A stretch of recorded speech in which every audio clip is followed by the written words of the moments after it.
Egypt firmly opposes the forced displacement of Palestinians, settlement expansion, and urges a two-state solution.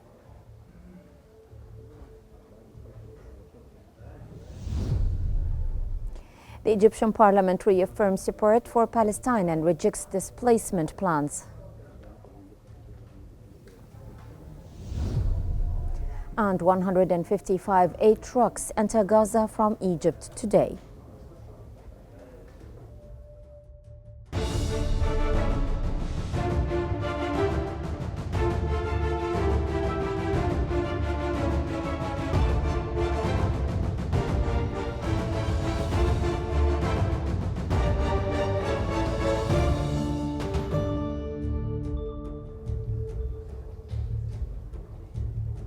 You're watching the latest updates from Egypt on Qnews, and let's move on to the latest developments.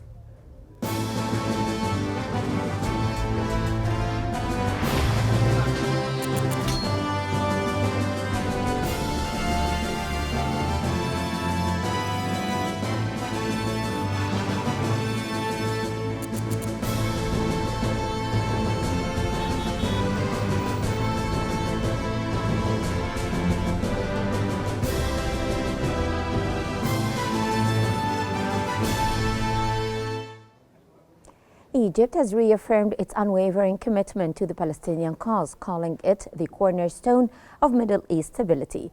This came in a foreign ministry statement where the ministry emphasized support for Palestinian resilience and rights, rejecting actions such as settlement expansion, annexation, or displacement. Egypt urged the global community to implement the two-state solution, establishing a Palestinian state on pre-1967 borders, including East Jerusalem, in line with international law and legitimacy.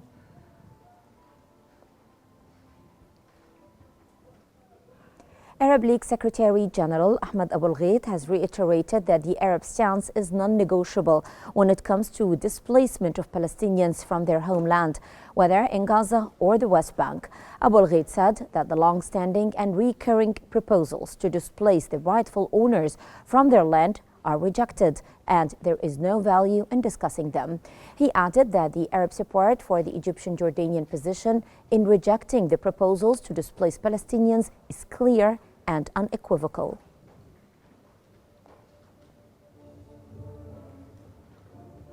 The Arab Parliament has strongly condemned any attempts to displace Palestinians from Gaza, viewing them as efforts to undermine the Palestinian cause and violate international law.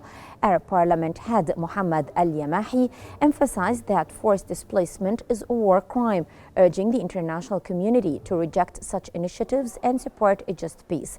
The Arab Parliament reaffirmed its unwavering support for Palestinians' rights to return, self-determination, and the establishment of their independent state with Jerusalem as its capital.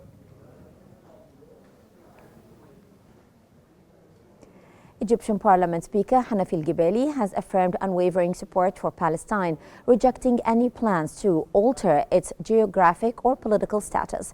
He called the Gaza ceasefire and detainee exchange a preliminary step towards peace, condemned displacement proposals as a regional security threat, and emphasized Palestinians' historic rights. Al-Gibali urged global responsibility, highlighting the two-state solution on 1967 borders, with East Jerusalem as Palestine's capital, and reaffirmed Egypt's steadfast commitment to defending Palestinian rights. Egypt's Foreign Minister Badr Abdel-Ati has affirmed Egypt's rejection of any attempts to displace Palestinians from their homeland, underscoring UNRWA's vital role. This came during his meeting with International Organization for Migration Director General Amy Pope in Geneva, where he emphasized Egypt's commitment to comprehensive migration management that addresses root causes beyond security concerns. Their meeting also reinforced cooperation to support Gaza's recovery. Abdel-Ati also highlighted Egypt's hosting of over 9 million migrants and their resulting economic burdens, while urging equitable international burden sharing.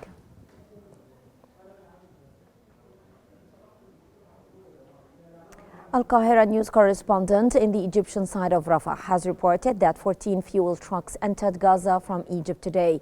He confirmed that these fuel trucks are within the 155 aid trucks with medical and food supplies that have entered Gaza through the Karam Abu Salim and Al Auja, known as Nitzana border crossings, in preparation to enter the Gaza Strip.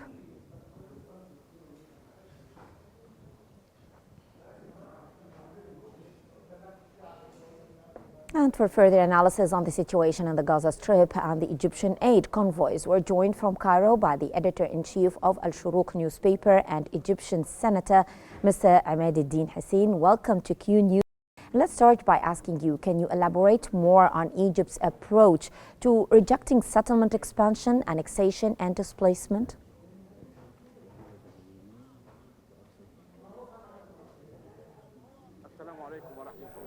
May peace be upon you. The statement issued by the Egyptian Ministry of Foreign Affairs yesterday was very clear and decisive.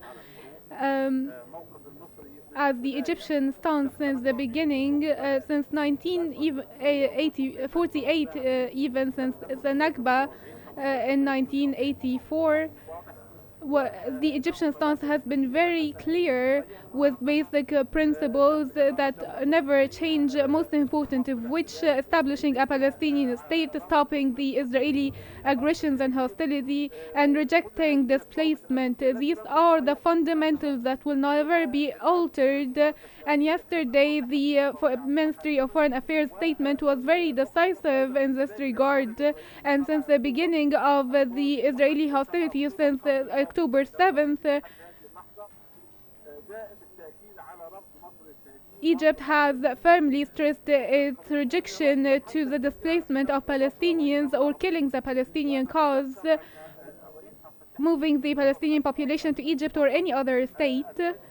President Sisi and even the Women Council convened to stress that displacement of Palestinians is the red line that shall never be crossed. President Sisi said, if you're thinking about moving Palestinians, why don't you move them to the Nakab Desert, which is a Palestinian territory. The president was trying to hold Israel and the US accountable, rejecting all attempts to displace the Palestinian people. Mr. Hussein, how significant was Egypt's role in ensuring the delivery of humanitarian aid to the Gaza Strip? The Egyptian stance is the basis for the access to humanitarian aid. Most of the aid entered into Gaza, whether through Rafah or Karam Abu Salim, Egypt has the highest proportion of the aid entered. Since its the first aggression has started, Egypt, not only on the official level but also on the people or population level, there has been a lot of initiative to donate to the Palestinian people. The campaigns are still ongoing, and I think that it's not just the humanitarian aspect from Egypt. It's related that Egypt is fully aware of the Israeli attempts to carry out with the displacement. When Egypt increases the humanitarian aids, they are trying to give support to Palestinian people to hold on to their lands and properties, so that the Israeli scheme to displace the population is enforced either forcibly or voluntarily. Can you explain Egypt's historical role in the ongoing efforts to achieve Palestinian statehood?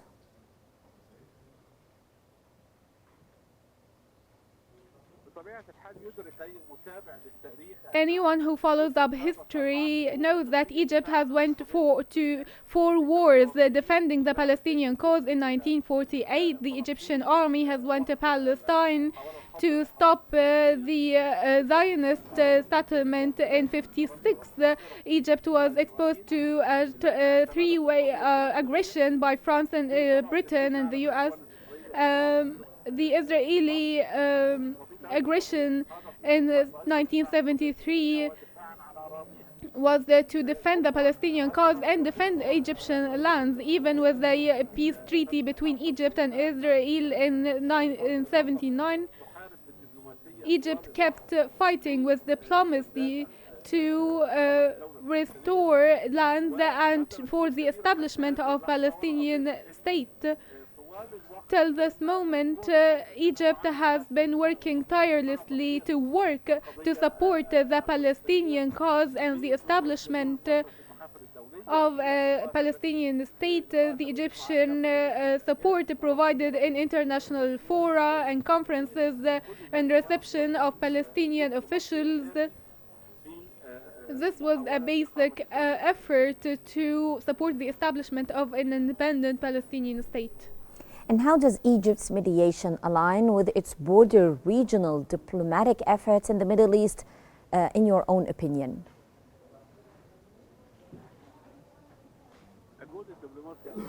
The diplomatic efforts never stop. All the meetings of mediations, all the essential meetings stemmed from Egypt with the basic, with the sole target of supporting the Palestinian cause at all different international fora, focusing on stopping the Israeli hostilities and establishing a Palestinian state on a two-state solution basis as the only solution for the problem.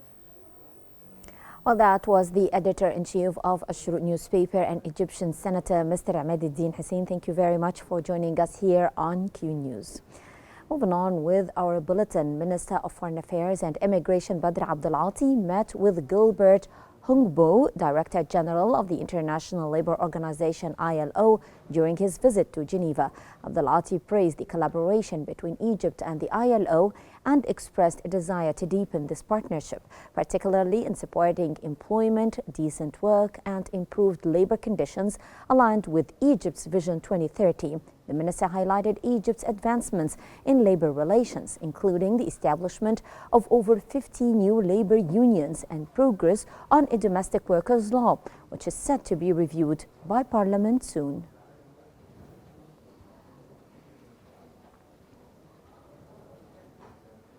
Minister of Local Development Manal Awad hosted Michel Quaroni, the Italian ambassador to Cairo, and Dr. Martino Melli, head of the Italian Agency for Development Cooperation in Cairo, in a high-level meeting attended by senior officials.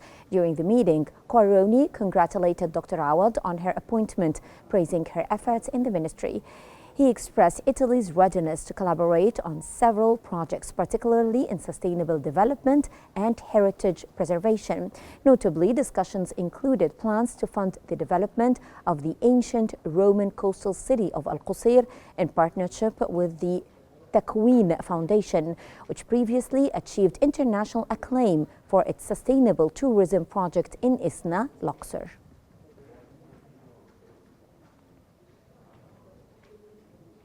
Head of Egypt's Supreme Constitutional Court, Boulis Fahmi Iskandar, highlighted Egypt's pride in hosting the African Constitutional Assembly during his speech at the 8th high-level meeting of African Constitutional Courts in Cairo. He noted the forum's achievements, including the establishment of a digital communication platform and an African Judicial Research Center. Fahmi praised the forum's discussions on good governance and the protection of individual freedoms, emphasizing Egypt's commitment to fostering judicial collaboration across the continent.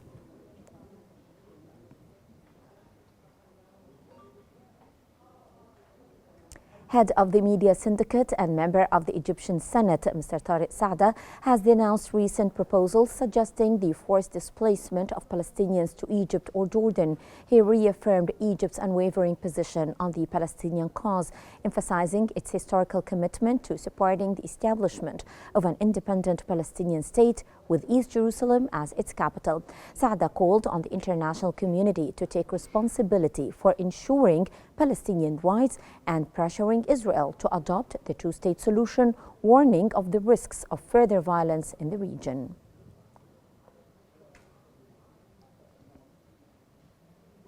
Minister of Health Dr. Khalid Abdel Ghaffar met with Dr. Mansour bin Ibrahim Al Mahmoud, Qatar's Minister of Health, to explore avenues for enhanced cooperation and knowledge exchange in the health sector.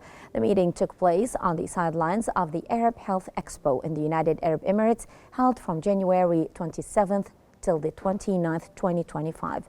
Dr. Abdel Ghaffar spokesman, Dr. Hussam Abdel Ghaffar, the spokesperson for Egypt's Ministry of Health, stated that Dr. Abdel Ghaffar congratulated his Qatari counterpart on his recent appointment and emphasized the strong bilateral ties between Egypt and Qatar, particularly in the health sector. The discussions highlighted Egypt's successful implementation of its universal health insurance project, with Dr. Abdel Ghaffar inviting a Qatari delegation to visit Egypt and benefit from its expertise in healthcare reform in response to Qatar's expressed interests. And that brings us to the end of our news bulletin. Here is what we have been covering. Egypt firmly opposes the forced displacement of Palestinians, settlement expansion, and urges a two-state solution. The Egyptian parliament reaffirms support for Palestine and rejects displacement plans. And 155 aid trucks enter Gaza from Egypt today. And that's all for now. Remember to stay updated by following Q News for the latest developments. Amal Al-Hamalawi, thank you for watching.